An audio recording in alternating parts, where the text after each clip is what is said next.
Welcome back to Usapang Bayan at kasama pa rin po natin ang Buklod Party Senatorial Bet, si Sharif Ibrahim Albani. Welcome back, Sharif. Ipagpapatuloy ko lang ho yung tanong natin, yung pinag-uusapan natin kanina na sinabi niyo ho na yung mga among the groups na kailangan sanang kinonsulta ng gobyerno, of course is the Sultanate of Sulu. Paano ho ba kayo involved dyan, you originating from Sulu? Well, kami po, as a Sharif, we all belong to the royal clan, meaning lineage of the Prophet Muhammad sallallahu alaihi wasallam, the Prophet. Because the first Islamic civilization dito, yung nag-propagate ng Islam, which is our ancestor now. And the first king of the Sultanate of Sulu, which is Shariful Hasim, known as Sultan Pahala Paduka. It was buried in China. So kami na yung mga lineage niya. The one who governed the Maharlikan before, because we are not Philippines before, we are Maharlikan before. So yun po yung lineage namin. Talking about the Sultanate of Sulu, we have also to talk about the position on Sabah. Yes. Hindi ho ba? Ano ho ba ang tunay na istorya dyan, yung claims ng Sultanate of Sulu on Sabah? Well, sa aking kasi pananaw, mga kapatid, no? Sa aking pananaw, kung i-claim mo yan, ibig sabihin parang hindi pa sa iyo. Kasi i-claim mo pa. We don't need to claim. Atin na yan eh. But we have to do something. You know, ano bang gagawin natin upang mabagiging atin yan? The Southern Philippines, I am appealing to the Muslim brother, kailangan magkaisa tayo. We have to do something. Magkaisa tayo. Kung hindi natin mapagkaisa mismo sa bahay natin, mahirap natin may claim yan. Because ang Sabah, established na sila. Nandoon na. Tapos i-claim mo that we are not established yet. So I am appealing to them, especially the Sultanate of Sulu. Let's stand united into one.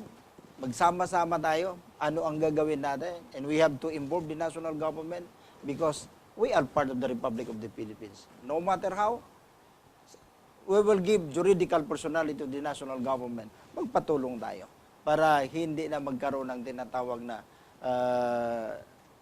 madismantle ng mamamayan Pilipino. Sir, you already are a peace advocate, no? If you'll come to think of it, napakalaki na po ng purpose nyo sa buhay. What purpose or ano pa po ba yung ibang purpose na na-realize nyo? Bakit nyo po napag-desisyon ng tumakbo para sa Senado? Well, napakagandang katanungan yan. Ako ang purpose ko sa buhay, napakasimple lang. Sana gamitin ako ng Diyos to campaign for unity and diversity among the Filipino people. Because nakikita ko, in the advent of our ancestor before, we are united into one, regardless of religion, color, tribe. And we are the richest country in the whole world in terms of natural resources. Proven both Bible, Quran, science, and history. And it was also proven currently, based on the satellite of China and America, we are the biggest reserve in terms of oil exploration. In the whole world, Dubai is nothing. Brunei is nothing. Iran is nothing compared to the resources of Mindanao Archipelago. Bakit mahirap tayo? So ito ang nakakapagtaka, mga kapatid natin, Muslim, Christian, indigenous people sitting in the mountain of gold, but they are by God. Mahirap pa rin tayo. Maraming Pilipino natutulog sa lansangan. Maraming Pilipino nagiging squatter sa sariling bayan. Why? Because we are disunited. So this is my advocacy. Ito po yung mission ko. Nananawagan ako, kakatok ako sa mga kapatid kong Christian. Let's stand united. Because unity is treasure. Unity is command. Once the Filipino people are united, the blessing will run after us. Yung iba pong candidates, sir, syempre yung nilalobby nila yung karapatan ng mga pangkaraniwang tao. Like yung sa platforms nila, mostly ang nilalaman po ay employment, job generation, pagbaba po ng income tax rate, and iba pa pong concerns ng isang Pilipino. Kayo po, ano po ba yung significance talaga ng peace? Kasi sa mga na-interview po namin ni Sir George, parang wala pa pong nagme-mention ng peace as one of their platforms. Well, ang kapag sinabi mo kasing kapayapaan, lahat ng kandidato nangangarap tungo sa kapayapaan. If you only mention a specific platform, walang kapayapaan, walang mangyayari sa bansa natin. Peace is nothing without unity. Because these three words is inseparable. Peace, unity, and development is inseparable. How could you establish peace without unity? How could you establish unity without peace? How could you establish unity and peace without economic development? Now, this is inseparable word. Now, to establish peace and unity, we need someone to spark. Kasi mahirap po pag-usapan ng kapayapaan. Lalong-lalo na sa Mindanao. How could you invite investor if there is no peace and order in Mindanao? Walang pupunta doon. You see, look at the advisory of America and all embassy. Don't go to Mindanao. Nandun ang bombing, nandun ang kidnapping, nandun ang patayan. They always talk about the negative side of Mindanao. So I am here. I am always exploring, emphasizing to the whole world. Why not talk about the positive side of Mindanao? That the Mindanao is the richest country in the whole world in terms of natural resources.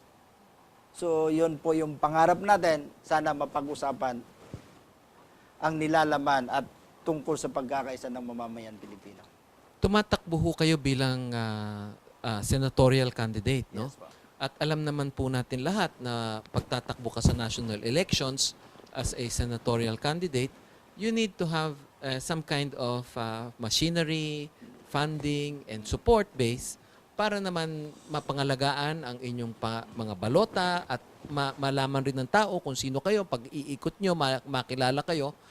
Sa partido nyo hong buklod, no? Maaari nyo bang ipaliwanag kung paano kayo matutulungan at kung ano yung makinarya nyong gagamitin para naman ho na maging successful ang inyong ambisyon na maging senator ng Pilipinas? Salamat, kapatid. No? Sa network po natin ngayon, as the chairman of the Unity for Revival Foundation, we have around 1.2 million members throughout the Philippines. And more than 100 organization na sa likod natin. We signed an alliance. Of course, we also signed a covenant with the Christian Alliance, the Bishop of the Philippines, and also the Interfaith nandirito sa atin because gusto nila yung advocacy natin for peace, for unity, and national reconciliation. Regarding sa national party, which is Buklod Party, I am happy to be part of the Buklod Party kasi nakikita ko our beloved chairman, Benjamin Punongbayan, his advocacy, he want to unify the Filipino people. So his advocacy and my advocacy, iisa lang. We want to unify because he believe unity and diversity is the key point to restore the lost glory of our country. Ngayon, we are disunited. Look at Brunei. They are united. Ang liit-liit ng Brunei. Ba't nagkakaisa? Walang walang mahirap doon. In Dubai, desert, walang mataniman ng halaman. But they are united, mayaman. Singapore, what is Singapore? What is the resource of Singapore? Nothing. Pero mayaman. They even get water from Johor Bahru, which is the boundary of Malaysia in Singapore. Bakit mayaman? Because they are united. Why not try? Subukan nga natin. Ha? Because we have our individual interests also. Set aside muna natin ang personal vested interest natin. Let's talk for the national interest of our country. So I believe, both Bible, Quran ang nagsabi, once the people are united into one, they can change something the country into a better Philippines. Yung partido nyo hong Buklod, ang chairman nyo ho, si napakagaling na ni Ben Punongbayan. Kaibigan ko po yun. Tatakbo ho ba siya sa eleksyon na ito? Hindi po siya tatakbo, pero they just want to guide us kasi this is a newly accredited party. But ang ginagawa niya po, he select candidate, a patriotic candidate that they really want to serve the country, that has a golden heart and golden mind, dedicated to serve the people in the country. So yun ang mga pinipili niya. Kaya lahat yun, ako ang napili niya doon as a candidate for senator. So I'm very happy. Thank you very much, Mr. Chairman, na sa pagtitiwala niyo sa amin. May napili na ho ba ang partido nyo kung sino ho ang magiging presidente at vice-presidente na susuportahan nyo? Sa ngayon po, hindi pa napag-usapan ng committee kung anong gagawin. In fact, ngayon, mayroon din kaming mayor under Buklod Party, under the name of Mayor Peralta, Calion, alias Calion, one of the chairman of Anti-Trapos Movement, na lumaban kay Bistik ngayon, at saka si Dan Alvaro, Siya rin ang naging, what do you call that, councilor ng Quezon City. 3 lang kami tumatakbo ngayon under Buklod Party. Oh. So, ang dami naming alliance. We ally with Makabayan, you see. We ally with the Sultanate of Sulu. We ally with the Muslim Consortium, the Ulama Council. We have all allies in the different sector of society. How about for the youth, sir? What specific projects or measures perhaps that you have in mind for for the youth? Salamat, salamat.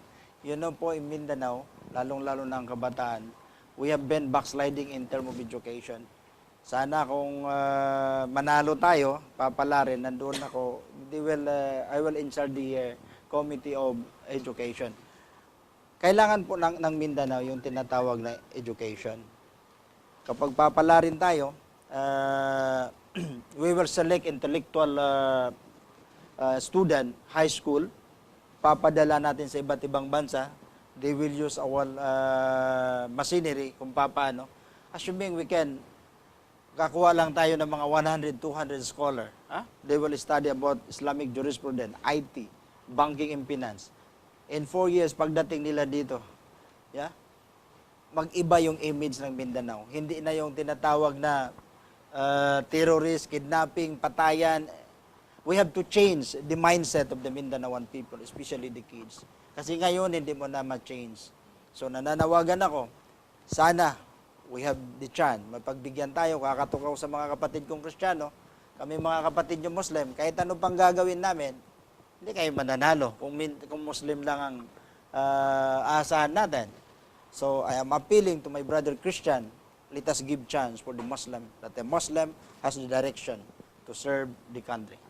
Tumakbo ho rin kayong bilang senatorial aspirant noong Yes. 2010 at yun nga lang ho, ibang partido. Yes, yes. Ano ho ba sa palagay nyo ang pagkakaiba sa partido nyo dati at sa inyong plataforma dati na ngayon ay nagbago o nag-iba para maging mas malakas ang inyong pag-asa manalo?